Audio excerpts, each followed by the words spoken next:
No. All right, I got you. All right, so everybody can hear me? Yes. Yes. All right, good, good, good. Hey, welcome to our E Club of North Texas. Welcome to all guests. Outside of our speaker, do we have any other guests? All right, well, keep it pushing. Can we get someone to do the Pledge of Allegiance for me? I believe Jerica does it. Please join me in the Pledge of Allegiance.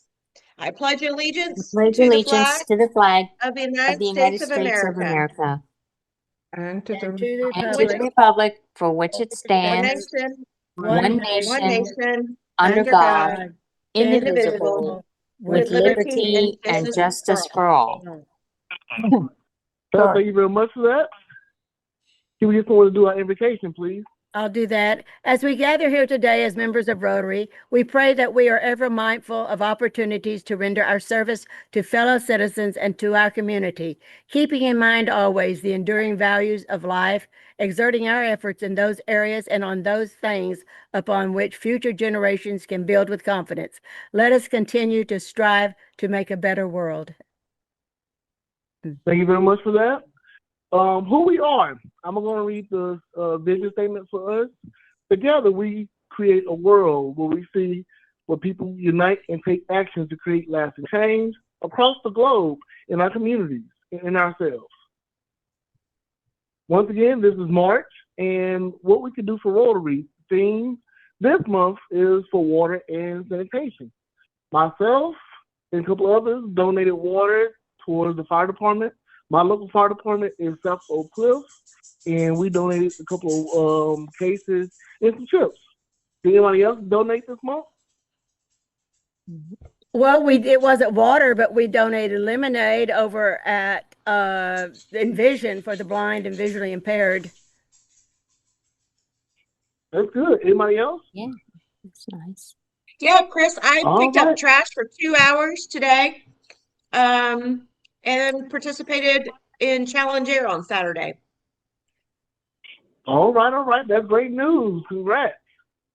All right, well, keep it pushing. Ms. Linda, would you like to lead us in this?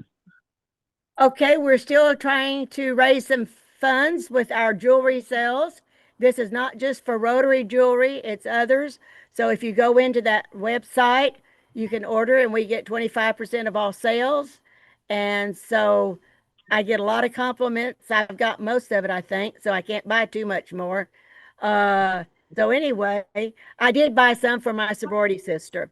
So anyway, but no, support our projects. And anyway, that's all I have to say about that. Just go to the website.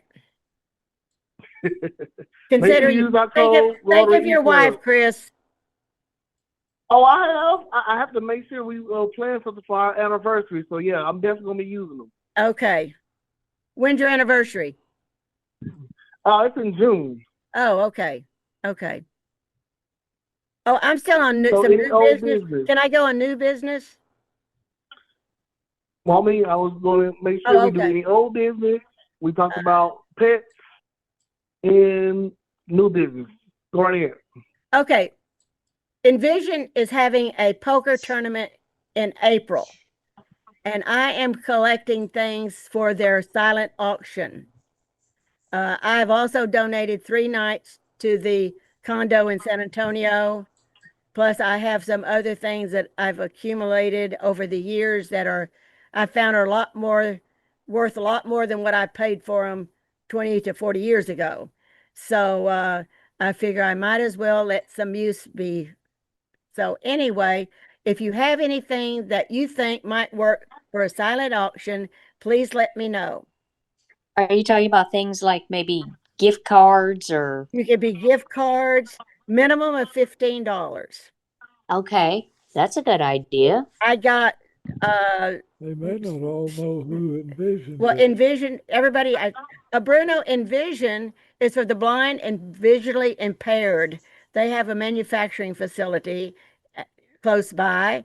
And so they make fatigues for the Army, the safety outfits for the Texas transportation department. They make all sorts of things that they make, I can't make visually. And so anyway, but anybody that has anything, give me a call. But Texas Roadhouse delivered something. One of my friends in the sorority, she's donating some money. I've got several other things that I've collected, China and Yadro, and Walt Disney pictures of Donald Duck playing golf. I figure somebody might as well get some use of it instead of it just sitting around.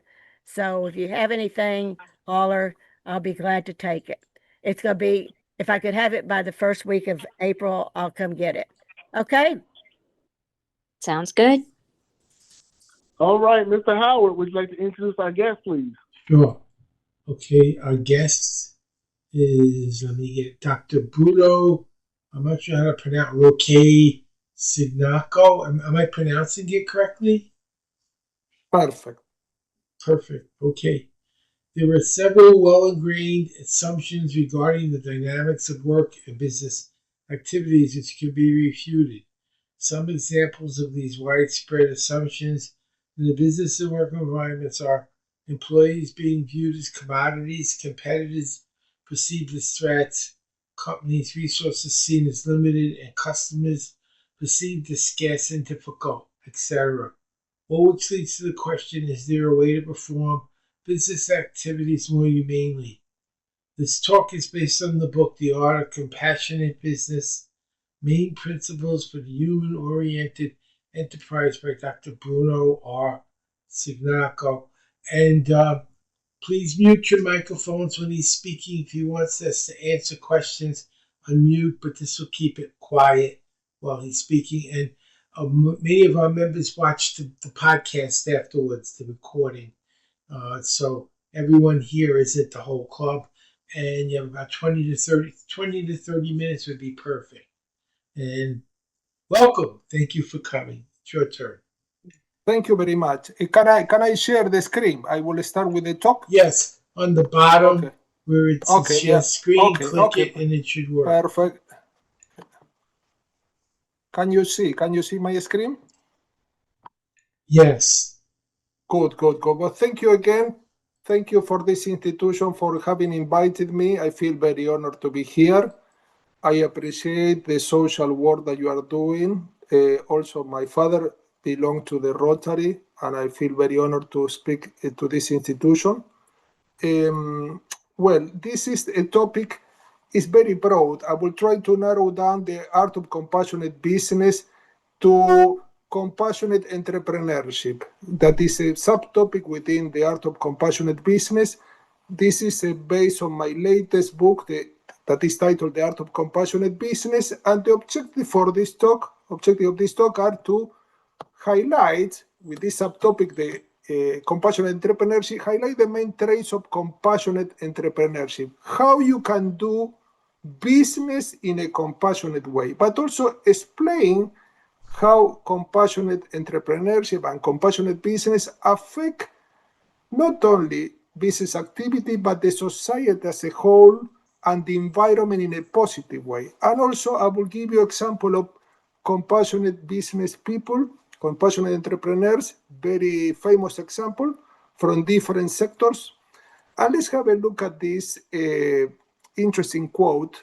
We suspect that the best kept secret of successful leaders is love. Being in love with leading, with the people who do the work, with what the organizations produce, and with those who honor the organization by using its work. Leadership is an affair of the heart, not the head. This is quite interesting because it's very uncommon to see in business people that are talking about business with the heart. Generally, when you talk about business, you are talking about profits, market share, increasing sales, decreasing costs, but you don't hear so much business with the heart or compassionate business. Sound like a kind of opposite concepts. Business should be, according to the traditional view of business, should be profit-oriented, not human-oriented. So people, business people and entrepreneurs, what are the main characteristics in practice? They want to achieve goals, business goals, for example, more profit, more market share. They are willing to take risks, and they are willing to develop business projects, business endeavors, and being creative. For example, developing new products, new services, new technology, and act in a self-confident way and an autonomous way, self-determined way. They also, entrepreneurs and business people in general tend to harness opportunities in the marketplace and take educated risks and develop networks with customers, suppliers, community members, and other stakeholders. Now, from the viewpoint of my latest research, my book, The Art of Compassionate Business, entrepreneurs and business people can be compassionate when they adopt a loving attitude toward stakeholders. What are stakeholders? Stakeholders are individuals and groups with interest in a business organization. For example, a stakeholder could be customers, external stakeholders, could be suppliers, could be community members, could be business partners, could be the government, and internal stakeholders are employees and management. So when business people develop a compassionate attitude, they are loving with different stakeholders. So, but when we're talking about love, we are not talking about the sentimental meaning of love. For example, love that you use, for example, when you talk to a friend or a partner or family member. But here we're talking about a broader concept, a broader aspect of love, humanistic aspect of love.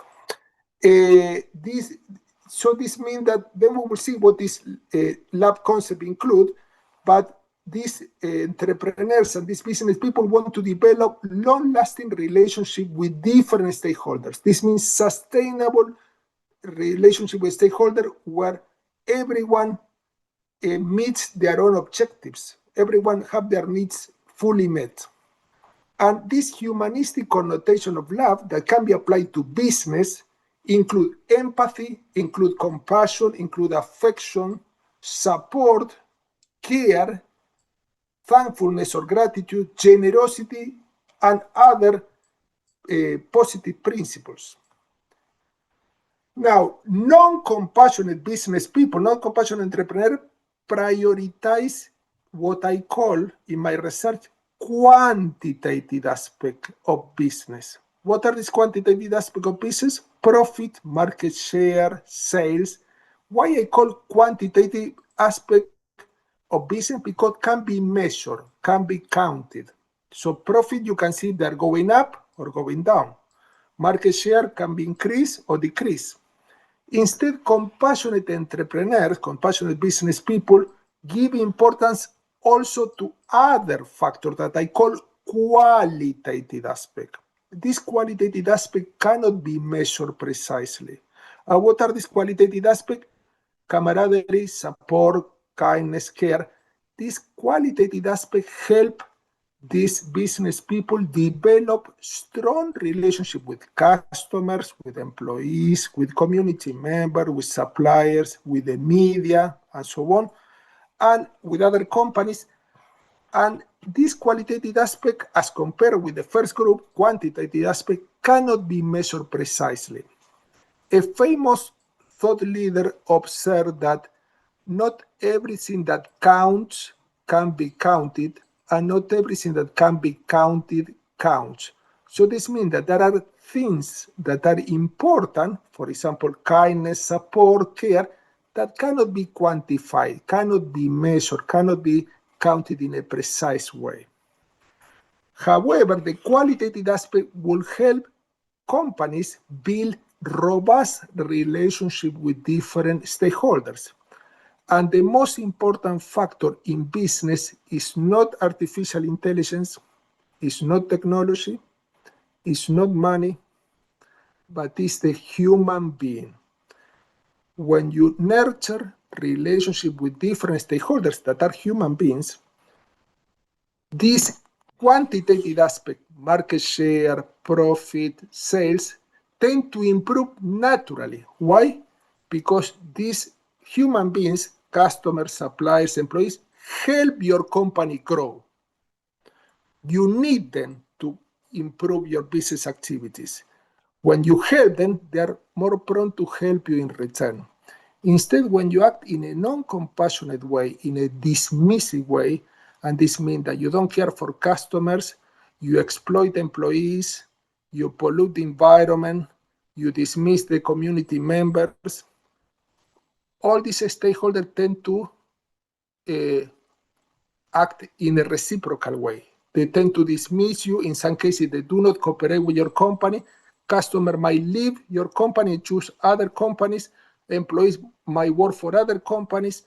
Why? Because there is a very important law in business and in social psychology that is the law of reciprocity. When you treat people in a kind way, they are more prone to treat you in the reciprocal way, in the same way. When you treat people in an unkind or non-compassionate way, they tend to withdraw. They tend not to treat you in a supportive way. So qualitative aspect of business help companies develop strong relationship with stakeholders.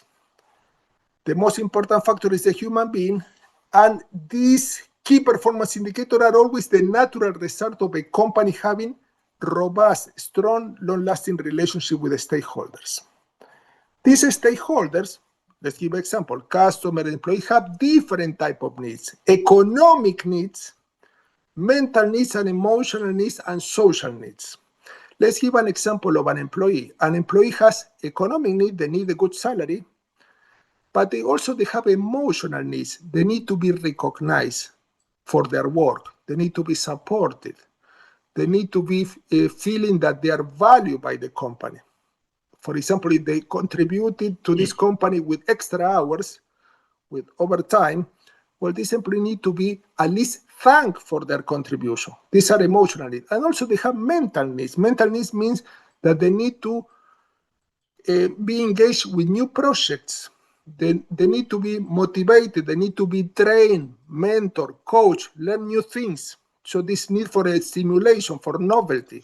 And also the employees, like any other stakeholder, have social needs. Means they need to connect to people. I see, for example, when I advise companies, that some employees are a bit isolated. They work on their own. They get a bit demotivated. They don't connect to other team members. And obviously, they're not meeting their social needs. During COVID-19, we saw how people were not meeting, in many cases, these social needs because of the famous lockdowns. Compassionate entrepreneurs also avoid making win-lose decisions. What are win-lose decisions? For example, you are selling a product to a customer, you are getting profit from the sales, but you're selling a product that is low quality and very expensive. You win at the expense of customer. You win, the customer lose. You cannot develop a relationship if you adopt win-lose decision. Why? Because nobody wants to lose. So no stakeholder want to lose. They want to be engaged with a company that respect their needs, that they meet their needs. So the only decision that compassionate business people make are win-win. I win as a company, the customer win. I win as a company, the employee is also having a good salary, being appreciated, being trained, being in contact with other colleagues. So this means that only win-win decision should be made from the compassionate perspective. Entrepreneurs also that are compassionate are generous and grateful. And research has shown that generosity begets generosity. When you are generous with customers, for example, and you give, for example, incentive, free gifts, these customers are more prone to leave positive reviews online. Why? Because you are surprising them in a positive way. Instead, when you are stingy, you are self-centered, and you only try to give the basic to this customer might have their needs not satisfied fully and might leave negative reviews. So generosity begets generosity. And when you are compassionate, you generate goodwill, a mutually beneficial relationship with stakeholders. There is a very long study longitudinal means over many decades that concluded with no doubt, and this applies also to business activities, that the major factor for contentment in people is the development of strong bonds with others. So this means, again, entrepreneurs that are compassionate, that adopt a compassionate attitude, take this into account and try to develop strong bonds with customers, a strong bond with suppliers, a strong bond with, for example, employees, community members.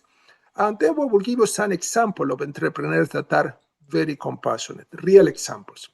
Compassionate entrepreneurs embrace noble values, lofty values such as integrity, honesty, transparency, benevolence, respectfulness, connectedness, supportiveness, and others. Compassionate entrepreneurs also become role models to be emulated. They are the example to follow. This means that other entrepreneurs will take this into account as a model to be followed, to emulate. With kind business leaders, employees, when you have a company that is led in a compassionate way, staff members, employees tend to act in a less reactive way and tend to feel less threatened at work. I observe as a consultant for many years that in many workplaces you see a lot of fear. And when you have fear that is in many cases infused by leaders or managers, people cannot be at ease. People generally feel stressed, people feel threatened, feel pressured, and they cannot make the best decision. They cannot be innovative, they cannot be creative. In some cases, this is also affecting productivity. Instead, when companies are led in a compassionate way, employees tend to be less reactive and more proactive.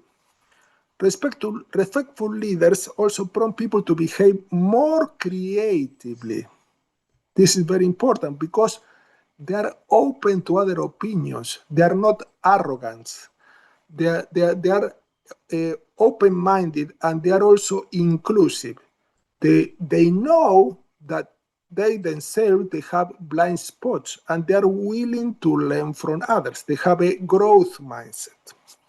Respectful, caring, and polite leaders are also perceived as competent and warm by employees. Now, compassionate entrepreneurs foster supportive and psychologically safe workplaces. As I mentioned before, in many organizations, business organizations and non-business one, there is a widespread sense of fear. In some cases, people are fearful of being fired or fearful because they might be outpaced by colleagues. They are competing, instead of cooperating with colleagues, they are competing with colleagues, what doesn't generate an environment that is based on trust. But also people that are fearful are behaving in an anxious, restless, and defensive way. They cannot be productive. Why? Because they feel threatened. They cannot be innovative. They cannot be effective. Compassionate entrepreneurs make people feel at peace with themselves and in their own skins. So this means that they naturally reduce the stress levels in the workplace. So what is very good. These entrepreneurs, compassionate entrepreneurs, avoid any type of a negative attitude toward others. They avoid slandering or gossiping or nagging or criticizing or guilt tripping. And people feel, as I mentioned, in their own skins. They can be free to give their opinion. They are free also to make the best decision in an autonomous way. And compassionate entrepreneurs make also supportive comments to others.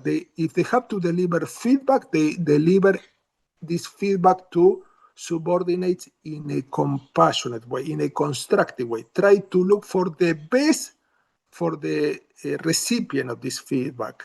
So they try to help them.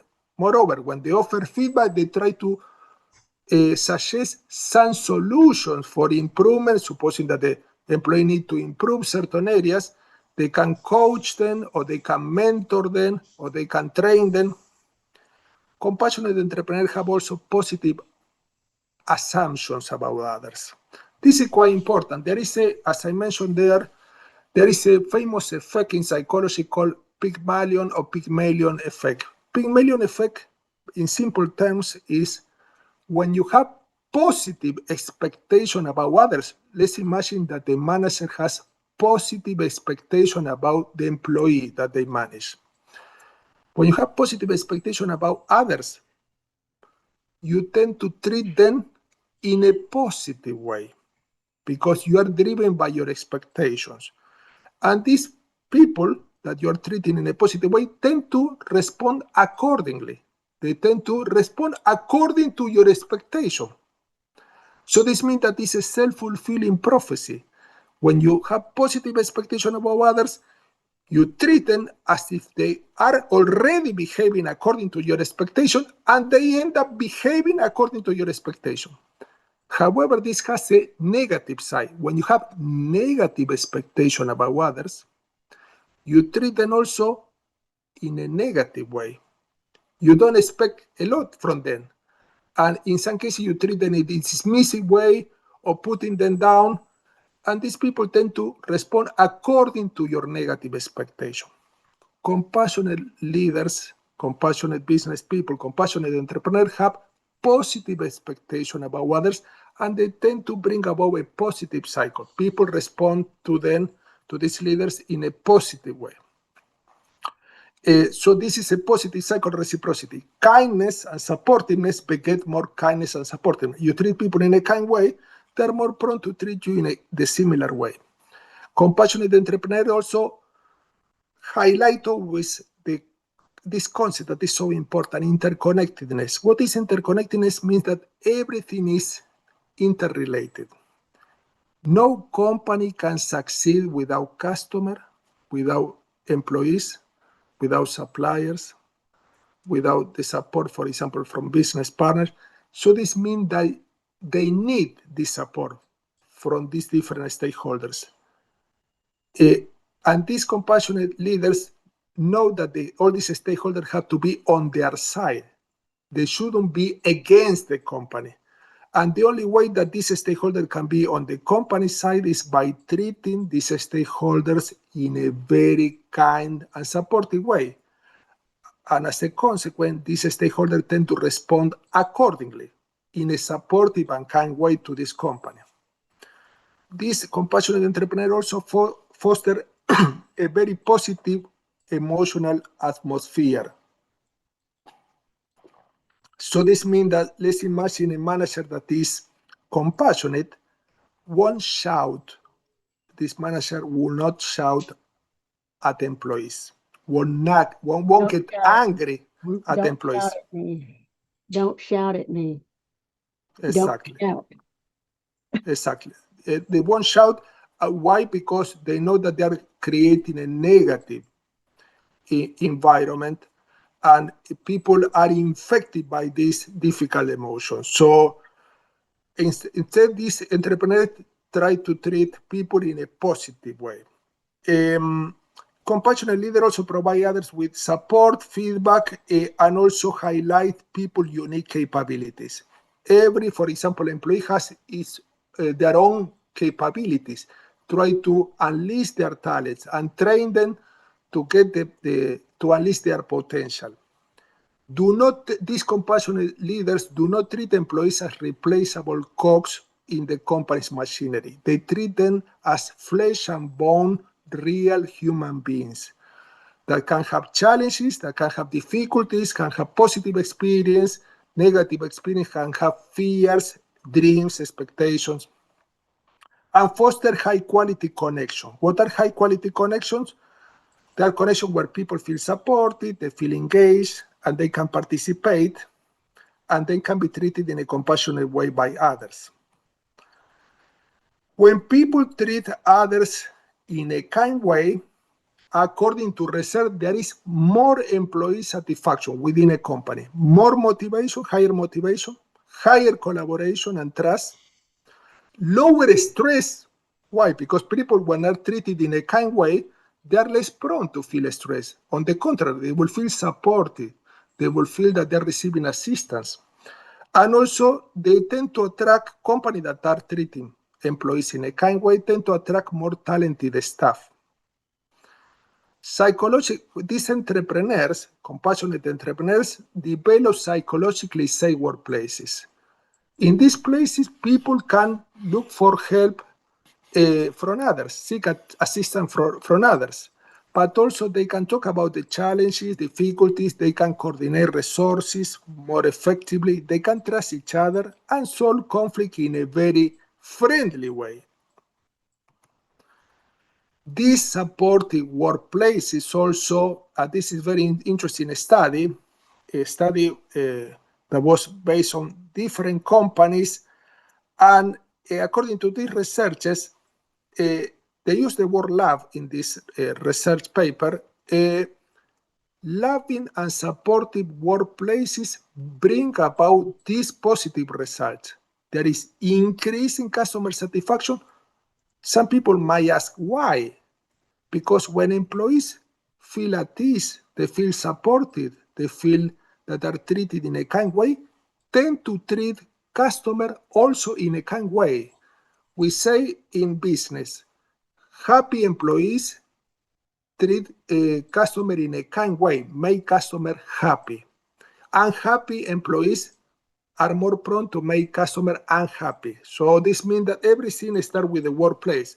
When you treat people in a kind way, you have higher employee satisfaction, higher customer satisfaction, lower absenteeism means that people go to work. Lower turnover means that companies don't have to hire continually because employees are leaving this company. On the contrary, employees want to remain in the company. And lower stress levels. And this impact positively on the bottom line. What is the bottom line? Profit. So this means that when employees are treated in a kind way, customers are also more prone to be treated in a kind way. Employees want to remain. Employees tend to become more creative, innovative, and productive, and this impact positively on the bottom line. Other characteristics of compassionate business leaders and entrepreneurs and business people are that they are focusing not only on economic factors. What are economic factors? For example, profit, market share, sales. But they're focusing on improving the society, focusing on bring about positive impact on people. People that could be employees, customers, community members, suppliers, but also bring a positive impact from the ecological perspective on the planet. The World Economic Forum, that is is a very well-known institution worldwide, in one of these manifestos stated that the purpose of a company is to engage all its stakeholders, customers, employees, community members, suppliers, etc., in share and sustain value creation. In creating such value, a company serves not only its shareholders are the owners of this company, but also all its stakeholders. So this means that the purpose of a company is bring about a positive impact, not only to the owners of this company, but to the society as a whole and to the environment. A compassionate leader embeds this broad perspective into the organizational culture. See, this means that compassionate leaders think about a we perspective. They don't think about a me perspective, but a we. This means we, which includes employees, community members, the environment, customers, suppliers, and other stakeholders. There is an interesting concept called firms of endearment that is in the case of US firms, for example, of the endearment, over a period of 15 years. What are firms of endearment?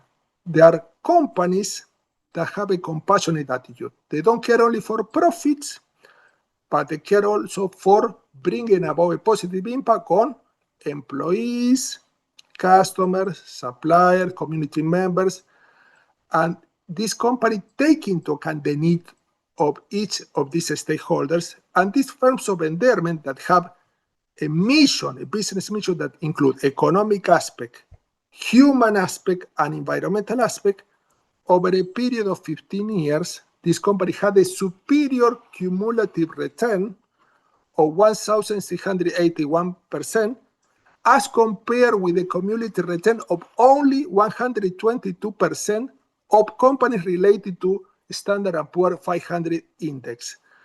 That these are the companies that are quoted in the stock chain market. So this means, look at this, the return means the positive outcome of this company is superior. Why? Because they are benefiting not only the company themselves, but they are benefiting all the stakeholders connected to this company as compared with the average company. So this means that being kind also is also profitable. It's not only that being kind bring about robust relationship with different stakeholders, but also bring about positive result for the organization that is kind. Some prestigious researchers pinpointed several advantages of being compassionate, being supportive, adopting a compassionate attitude toward different stakeholders. This can enhance long-term revenues, reduce costs, for example, supposing that the company is environmentally friendly and is using green manufacturing processes. This company is prone in the medium term to reduce costs by saving energy and reducing waste, but also has more support from different stakeholders. A company that is, for example, donating resources to community members or helping communities with social projects. This company is more prone to have a positive image in the community. And if they need some support from the community, is more prone to obtain this support. So, and the same when the company is kind to the employees, these employees are more prone to support the company in difficult times. These companies that are also compassionate has higher reputation, a better brand image. This means that this high reputation will attract more customers to the company's product, more talented employees, and more high-quality investors that were willing to invest in the company's shares. Compassionate business people are also humble. They're open to learn from others. They're always willing to learn. This means growth mindset. They look for insight from various sources. For example, I got in contact with some CEOs that are very humble, and this CEO get valuable feedback from customers, for example, for customer service officer, from people that are, for example, doing the cleaning of the building. So they're humble because they do not believe that they know it all. They're willing to learn, and this creates positive bonds with other people around them. And also these compassionate leaders tend to bring about lower employee turnover and higher engagement at work. Some example to wrap it up, some example of compassionate business leaders and business people and entrepreneurs is Herb Kelleher, who co-founded Southwest Airlines and was the former CEO. This leader was always kind and smiled at people when he visited the company's hub, but also treated people like family. Even with it's still a big company, gave handshake to customer in a very friendly manner, related to different stakeholders one-to-one, not from a position of superiority, foster the adoption of a servant attitude toward others. According to him, the most important objective of any company is to serve people, to adopt an attitude of service. And also foster transparency by, for example, this airline is one of the most transparent airlines because they are always informing customers of the full price of the tickets, the air tickets, in a direct manner. As compared with other airlines that they have some hidden fees, this airline is very transparent. They tell you exactly what is included in your air ticket price, for example, baggage and so on. Some other airlines act in a much more manipulative way and in many cases try to hide some costs. Jean Paul de Joria co-founded Jean Paul Mitchell Systems, and this business leader said, when people do something well, one should praise them overtly, and develop a company that donated hefty amounts of money to social causes, protection of the environment, children care. Some organizations that I mentioned in my book also that are supported by this company are Baby to Baby. This organization, the social organization, send items of clothing, diapers, formula, and cribs to children in need. And this organization receives support from Jean Paul Mitchell. So this means that this Jean Paul Mitchell system is a company that has a philanthropic attitude, means they try to help different organizations in the community. But also this company also help an organization called Reforest Action that undertakes various forestry endeavors, for example, planting trees in different areas. Richard Branson, Virgin Group, is a humble entrepreneur. He always carry a notepad with him and ask questions to learn from others. We saw how important it is for business leaders to be humble, not to be arrogant, in order to add more value to different stakeholders. For example, when they take a flight of his own company, will talk to the passengers one-to-one to know what can be improved, how they can make this flight more pleasurable, more pleasant for the passenger, and take note and try to implement the actions suggested by customers. This group, Virgin Group, has also the foundation called Virgin Unite that has developed series of projects to foster relevant things. For example, low carbon project, entrepreneurship, and care for human rights, among others. They have also the Branson Center of Entrepreneurship Caribbean that trains individuals on relevant business topics, such as developing projects, harnessing opportunities, and others. Anita Roddick, the Body Shop, the founder of the Body Shop, was an example of a compassionate entrepreneur. This passionate entrepreneur observed that business have the power to do good. This company has organized campaigns against animal testing. In the past, when she founded this company, most of the company in the cosmetic sector were testing their products on animals, for example, rabbits. And this was considered by this entrepreneur animal cruelty. This company was one of the first in the sector to be animal cruelty free. This means not testing on animals, but also implemented an in-store recycling scheme. Means that people can bring the empty bottles, for example, for shampoo, and then recycle, and also this is also good for the environment.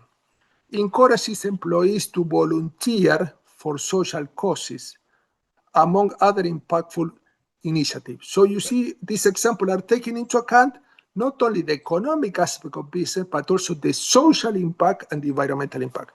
For example, this company, the Body Shop, this company buys handcrafted shea butter. Shea butter is an ingredient from hundreds of women in villages in Ghana, providing these women in this poor community with beneficial trading terms and paying these individuals, these suppliers, a premium price, which allow this community to have a valuable income and support their people.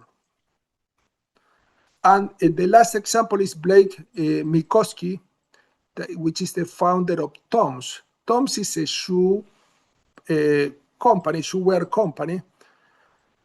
And this company became very famous in the past because they donated millions of pairs of shoes to communities, especially communities from less developed countries, for example, African countries, where in some cases children didn't have shoes to go to school, and they have to go barefoot, and in some cases they could get some diseases from the soil. So, and this company had in the past a scheme that was called 1 for 1. For every pair of shoes that was bought by the customer, they donated one pair of shoes to communities. This company is now donating a percentage of its profit to charitable causes. Conclusion. Compassionate business people, compassionate entrepreneurs, compassionate companies adopt a loving attitude toward their stakeholders. These entrepreneurs consider the human being as the most important factor in business. But also, these entrepreneurs foster the development of psychologically safe workplace where employees feel at ease, not stressed, they can give their opinion, they trust each other, they can support each other, they can give their view without the fear of being ridiculed. And these compassionate workplaces, we saw that generate a lot of benefit for a company. Higher employee satisfaction, higher customer satisfaction, lower turnover, lower absenteeism, lower stress level, and this bring about more profits. Compassionate entrepreneurs foster an economically, socially, and environmentally centered mission. So this means that their business purpose is not only focused on more sales, more market share, more profit. They're also focused on very important social objectives. They try to help communities, they try to support the employee, customer, they try to help the human being, but also improving the environment. For example, contributing to environmentally friendly projects, using green manufacturing process, reducing carbon dioxide and emission and so on. These entrepreneurs are humble and have a growth mindset. We gave some example of some entrepreneurs that were very humble. Some self-reflection questions for the audience. How can I be more kind and supportive with all stakeholders? If I am working for a profit organization, how can I be more supportive with my colleagues, with customers, with suppliers? If I'm working for a non-profit organization, how can I be more supportive with different stakeholders related to my organization? But how can I make, regardless of my position, regardless of my role, how can I make more win-win decisions? Win-win decision means that I can win from this decision and the other person can win too. So this means when we make more win-win decisions, we become more prone to develop robust relationship with others. Because at the end, what is a relationship? A relationship is a bond where the needs of both parties are fully met. When you have win-win decision, the needs of both parties are fully met. It could be in the case of the company, could be the needs of the company, but also the needs of the customer, the needs of the company, the needs of the employee. So this means that this type of decision tend to bring about stronger relationships. And how can I foster more robust relationship with stakeholders? These are the references. And if you want to know more about this, this is my latest book, The Art of Compassionate Business 2023, second edition. This book has hundreds of cases of compassionate organizations, some example also on non-profit organization, but many examples of profit organization, not only from United States, but from different countries worldwide. Thank you for your attention. Here you have my website, www.brunosignaco.com. Thank you very much. I feel very honored to have you here. Thank you. Thank you for coming. Thank you very much. Thank you. I'd like to make one comment. David would like to make a comment. I would like to try to summarize. I like simple things. Treat other people the way you would like to be treated by them. Very good.